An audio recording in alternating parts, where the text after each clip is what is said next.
नमस्कार श्रोतेहो, मी ज्योतिषशास्त्री दिनेश जोशी. आजपासून आपण साप्ताहिक फलादेश बघणार आहोत आणि रोज दैनिक पंचांग बघणार आहोत.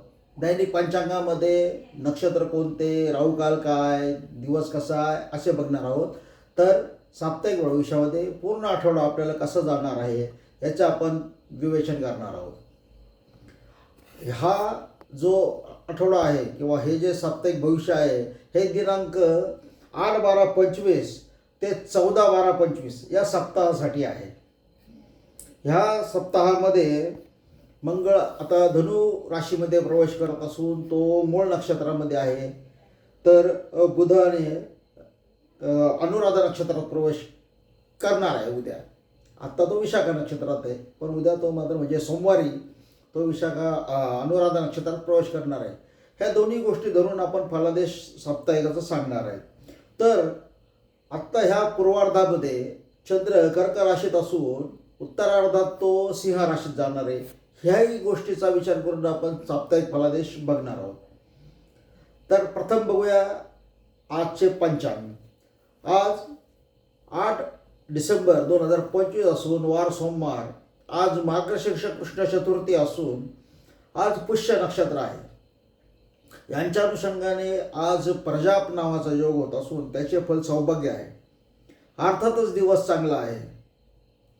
चंद्र कर्क राशीत असून आज राहुकाल हा सकाळी 7:30 ते 9 या कालावधीमध्ये असणार आहे.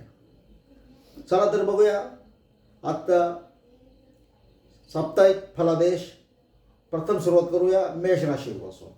मेष राशी हा सप्ताह मेष राशीच्या लोकांना अतिशय चांगला जाणार आहे. गृहसौख्य उत्तम लाभणार आहे. मानसिक समाधान देणारा, आध्यात्मिक योग वाढवणारा, आध्यात्मिक यात्रा वाचन करणारा हा सप्ताह आहे. या सप्ताहामध्ये अर्थार्जन चांगले होते. अनपेक्षित धनलाभ घडतील. पण मात्र धनु राशीतील मंगळाचे प्रवेश हा जरा आपल्याला काळजीत टाकणार आहे.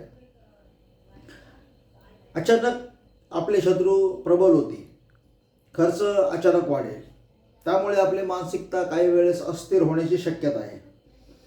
या आठवड्यामध्ये आपल्याला छातीचे अथवा मांडीचे दुखणे थोडेसे त्रास देणारे आहेत. त्याकडे दुर्लक्ष करू नका, काळजी घ्या.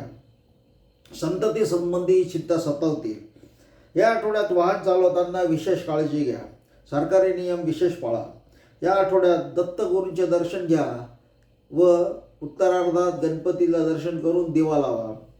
आपल्याला फायदा होईल. या सप्ताहात शक्यतो काळी पादत्राणे घालणे टाळा आणि शक्य झाल्यास कोणाला तरी पादत्राणे दान करा. वृषभ रास हा सप्ताह आपल्याला सुद्धा अतिशय चांगला जाणार आहे. आर्थिक आवक चांगली राहणार आहे. सप्ताहाच्या उत्तरार्धात गृहसौख्य चांगले लाभणार आहे. संतती संदर्भात शुभवार्ता. संतती विवाहयोग्य झालेली असेल तर त्यांचे विवाहाच्या बोलणी सफल होण्याची शक्यता. हा सप्ताह नोकरदारांना उत्तम, तर व्यावसायिकांना मात्र अतिशय धावपळीचा, दगदगीचा, त्रासाचा जाणार आहे. याचबरोबर आपण इलेक्ट्रिक अथवा अग्नीशी संबंधित काही काम करणार असाल तर आपण जरूर दक्षतेने काम करा. काही दुर्घटना घडण्याचा संभव आहे. आपण संरक्षण साधने जरूर वापरा. राहू काळात अशी कामे करणे शक्यतो टाळा किंवा अधिक काळजी घ्या. या सप्ताहात शनी महाराजांच्या सुरुवातीला आपण तेल वाहून मस्तकावर तेल वाहून दर्शन घ्या व सप्ताहाच्या उत्तरार्धात शनी महाराजांचे पदस्पर्श करून दर्शन घ्या. आपला हा सप्ताह अतिशय व्यवस्थित जाईल. मिथुन रास हा सप्ताह आपल्याला चांगला जाणार आहे. अर्थार्जन उत्तम होईल. मानसिकता चांगली राहील. पण गृहसौख्य कमी, त्याच्यामध्ये कमतरता जाणवेल. घरापासून दूर जाण्याचे काही योग आहेत. नोकरीचे संततीच्या बाबतीमध्ये योग आहे. शुभवार्ता नोकरीच्या संततीच्या बाबतीत कळतील. आपला जोडीदार भागीदाराला सल्ला देण्याचे मात्र काम आपण करू नका. ते आपल्या ऐकण्याच्या मनस्थितीत नाही. संततीसोबत वादविवाद होऊ शकतात. हा सप्ताहात आपण दत्तगुरूंचा मंत्र मनात म्हणावा. हा सप्ताहात आपण देव धर्म आपल्या नशिबाविषयी तिरस्कृतपणे किंवा नकारात्मक बोलणे टाळा. यामुळे आपल्याला नुकसान होऊ शकतं. व्यावसायिकांना मात्र अधिक मेहनत घ्यावी लागणार आहे. जर त्यांनी मेहनत घेतली नाही तर आपल्याला हा आळसात सप्ताह काढावा लागेल, अर्थातच अर्थार्जन होणार नाही. कर्क रास हा सप्ताह आपल्यास चांगला जाणार आहे. सप्ताहाच्या उत्तरार्धात आवक चांगली होणार आहे. संतती संबंधी शुभवार्ता आपल्याला कळणार आहे. गृहसौख्य उत्तम लाभणार आहे. कामानिमित्त किंवा आध्यात्मिक शैक्षणिक सहली कामानिमित्त आपल्याला घरापासून दूर जाणे होणार आहे. काहींना परदेश गमनाचे सुद्धा योग घडेल. अनपेक्षित धनयोग आहे. परंपरागत व्यावसायिकांना हा सप्ताह अतिशय चांगला अर्थार्जन देणारा आहे. या सप्ताहात आपल्याला मात्र काही बाबतीमध्ये चिडचिड होणे, ताणतणाव निर्माण होणे अशा घटना घडू शकतात. अशा वेळी सूर्याचे दर्शन घ्या, सूर्यमंत्र म्हणा, सर्व व्यवस्थित होऊन जाईल. ह्या सप्ताहात आपण पूर्ण सप्ताहभर जर सूर्याचे दर्शन जर घेतले, थोडा वेळ उन्हात उभे राहिले तर हा सप्ताह आपल्याला अतिशय चांगला जाणार आहे. याचा आपण जरूर फायदा घ्या. सिंह रास या सप्ताहाचा पूर्वार्ध हा आपल्या खर्चाचा आहे, तो उत्तरार्ध मात्र लाभाचा राहणार आहे. गृहसौख्य साधारणपणे राहणार आहे. सप्ताहाच्या उत्तरार्धात संततीसाठी मात्र अतिशय चांगला हा सप्ताह राहणार आहे. नोकरदारांनी शांततेत काम करावे. व्यावसायिकांना मात्र त्रास, दगदग, कष्ट याचा हा सप्ताह राहील. ज्यांचे विवाह दीर्घकालापासून लांबत आहेत अशांना हा सप्ताह उत्तम जाणार असून या कालावधीमध्ये विवाह संबंधी बोलणे पूर्ण होतील किंवा जमतील. या सप्ताहात आपण गणपतीचे दर्शन घेणे अत्यंत आवश्यक आहे. कन्या रास हा सप्ताह आपल्याला सुद्धा चांगला जाणार आहे. अनेक लोकांना आपला लोकप्रियतेचा हेवा वाटणार आहे. आपला लोकप्रियतेचा उच्चांक ह्या महिन्यात होऊ शकतो, या सप्ताहात होऊ शकतो. लाभाच्या अनेक गोष्टी घडतील. घरात तणावाचे वातावरण मात्र राहणार आहे. या सप्ताहात आपण घरातील वायर, हीटर, अग्निसंबंधित काही जर काही इन्स्ट्रुमेंट असतील तर हे मात्र अचानक किंवा व्यवस्थित तपासा. यांना थोडासा यांच्यामुळे दुर्घटना घडण्याची शक्यता आहे. आपण सावधानतेने ह्या गोष्टी तपासा किंवा कोणाकडनं तरी तपासून घ्या. दुर्लक्ष करू नका.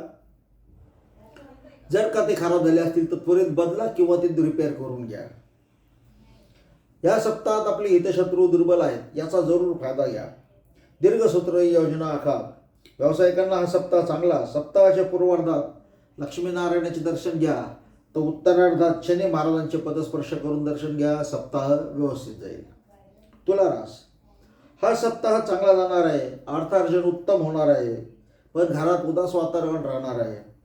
संतती संबंधित चिंता, जोडीदाराशी भांडणाचे योग असे असले तरी दत्त महाराजांची कृपा आपल्यावरती असल्याने याच्यातून आपण व्यवस्थित बाहेर पडणार आहात. पण आपण स्वतःचा बळजाव सोडा. आपलेच म्हणणे आहे तेच खरे असे हे म्हणणे सोडा. ज्ञानी बुद्धिमान लोकांचे म्हणणे सुद्धा ऐका. सल्ला त्यांचा आपल्याला फायदा देईल. स्वतःचा हेका चालवू नका. व्यावसायिक लोकांना हा सप्ताह उत्तम होणार आहे. अनेक चांगल्या लोकांशी संपर्क आपला होणार आहे. आपली लोकप्रियता वाढीस लागणार आहे. या सप्ताहात दत्तगुरूची उपासना, दर्शन आपल्याला लाभदायक ठरेल.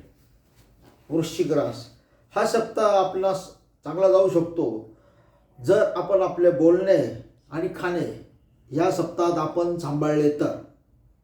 बोलण्यामुळे वादविवाद होऊ शकतात, तर खाण्यामुळे अल्सर, तोंड येणे, तोंडाचे विकार हे होऊ शकतात. त्याच्यामुळे खाणे आणि बोलणे दोन्ही या सप्ताहात जर आपण सांभाळले तर आपल्याला सप्ताह व्यवस्थित जाणार आहे. काही अडचण येणार नाही. कदाचित आपल्या बोलण्यामुळे घरामध्ये दीड गंभीर वातावरण निर्माण होऊ शकते. या सप्ताहात आपण महादेवाचा मंत्र घरात म्हणा, तो अतिशय चांगला राहील. याच कालावधीमध्ये पूर्व दिशेला जर दिवा लावला तर घरात आनंदाचे वातावरण निर्माण होईल. हा सप्ताह व्यावसायिक लोकांना मात्र धावपळीचा, दगदगीचा पण अर्थार्जन करणारा असणार आहे. लोकप्रियता वाढवणारा आहे. ह्या सप्ताहात आपण महादेवाच्या मंदिरात जाऊन जलाभिषेक करा, फायदा होणार आहे. धनुरास या सप्ताहात आपण स्वतःला सांभाळा. विशेषतः सप्ताहाच्या पूर्वार्धात सांभाळा. अनाठाई धाडस करण्याच्या टाळा. ज्ञानी तज्ज्ञ लोकांचे म्हणणे, सल्ला ऐका. वरिष्ठाबरोबर, पती वडिलांबरोबर सैरसपाट्याचे योग आहेत. घरातील वातावरण उदास राहण्याची शक्यता आहे. घरातील वायुविजनाची व्यवस्था व्यवस्थित करा. वारा व्यवस्थित घरात फिरत राहील याची काळजी घ्या. जोडीदार भागीदार समजुतीने वागणार आहे. या सप्ताहामध्ये आपण लोकप्रियते मिळवण्याच्या किंवा लोकांचे म्हणणे ऐकण्याच्या जास्त भानगडीत पडू नका. या लोकांमुळे आपल्याला त्रास होण्याची शक्यता आहे. या सप्ताहात आपण एक विशेष काम करा. या सप्ताहात आपण आपल्या घरातील जेवढे चप्पल बूट असतील त्यांना पॉलिश साफसफाई त्यांची करा. काही चप्पल बूट जर तुटले असतील तर बाहेर जाऊन ते रिपेअर करून आणा आणि जे रिपेअर होणार नाही त्यांना बाहेरच सोडून द्या. आपल्या घरातील उदासीनतेचे वातावरण नष्ट होण्यास यांच्यामुळे मदत होणार आहे. मकर रास हा सप्ताह आपणास काहीसा तणावाचा, धावपळीचा, दगदगीचा जाणार आहे. खर्च अधिक होणार आहे. ह्या सप्ताहात आपण बोलणे मुद्देसूद कमी आणि अर्थपूर्ण ठेवले तर बरे राहील. उगीच कोणालाही वारेमाप आश्वासने देऊ नका. ते आपल्या अंगलट येण्याची शक्यता आहे. आपल्याला काही गोड बोलता आले नाही कोणाशी तरी चालेल, पण कोणाचा अपमान होईल असं मात्र अजिबात बोलू नका. आपण एक विशेष काळजी या सप्ताहात घ्या. कोणत्याही प्रकारचे शिळे अन्न या सप्ताहात आपण खाऊ नका, अन्यथा आपल्याला त्रास होण्याची शक्यता आहे. घरातील वातावरण चांगले राहील याकडे आपण जातीने लक्ष द्या. संतती संबंधी आपल्याला शुभवार्ता मिळतील, काही लाभ मिळतील. जोडीदार भागीदारांची आपल्याला साथ मिळणार आहे. त्यांचं संताप होईल असे वर्तन मात्र आपण करू नका, अन्यथा आपल्याला त्रास होण्याची शक्यता जास्त आहे. व्यावसायिकांना चांगले लाभ देणारा हा सप्ताह आहे. देवी मंदिरात जाऊन दर्शन घ्या, दिवा लावा, आरती करा. हा सप्ताह चांगला जाईल. कुंभ रास हा सप्ताह आपणास मध्यम स्वरूपाचा जाणार आहे. शारीरिक मानसिक तणाव निर्माण करणारा हा सप्ताह आहे. अर्थार्जन कमी होणार आहे. नोकरदारांना हा सप्ताह चांगला आहे. ते व्यावसायिकांना मात्र कामामुळे घरापासून दूर ठेवणार आहे. संतती संबंधी शुभ घटना घडतील, शुभ वार्ता आपल्याला मिळतील. या सप्ताहात पुरुष मंडळींनी दत्तगुरूंचे दर्शन घ्यावे, तर स्त्रियांनी देवीचे दर्शन घ्यावे. दिवा लावावा, आरती म्हणावी. काही स्त्रियांना जर मंदिरात जाता येणे शक्य नसेल तर त्यांनी घरीच देवीच्या फोटोला हात जोडून नमस्कार करावा, त्यांचे दर्शन घ्यावे, पण दिवा मात्र जरूर लावा. मीन रास हा सप्ताह आपला चांगला जाणार आहे. अतिशय आरामाचा जाणार आहे. गुरुसौख्य उत्तम भेटणार आहे. संतती सुख चांगले होणार आहे. त्यांच्या बाबतीमध्ये शुभ घटना घडण्याची शक्यता आहे. व्यावसायिक लोकांना मात्र त्रास होण्याची शक्यता आहे. स्वतःची चिडचिड वाढवणारा हा साप्ताहिक आठवडा आहे. संततीसोबत वादविवाद वाढवणारा हा सप्ताह आहे. जोडीदार भागीदाराची साथ लाभेल. काही अनपेक्षित छोटे लाभ आपल्याला मिळू शकतात. या सप्ताहात आपण महादेवाच्या मंदिरात जाऊन जलाभिषेक केल्यास आपली काही अडचण असेल ती दूर होईल. ज्यांना हे शक्य होणार नाही त्यांनी घरी आपल्या मातेची जरी सेवा केली तरी हीच लाभे आपल्याला मिळू शकतात. इति शुभम भवतु.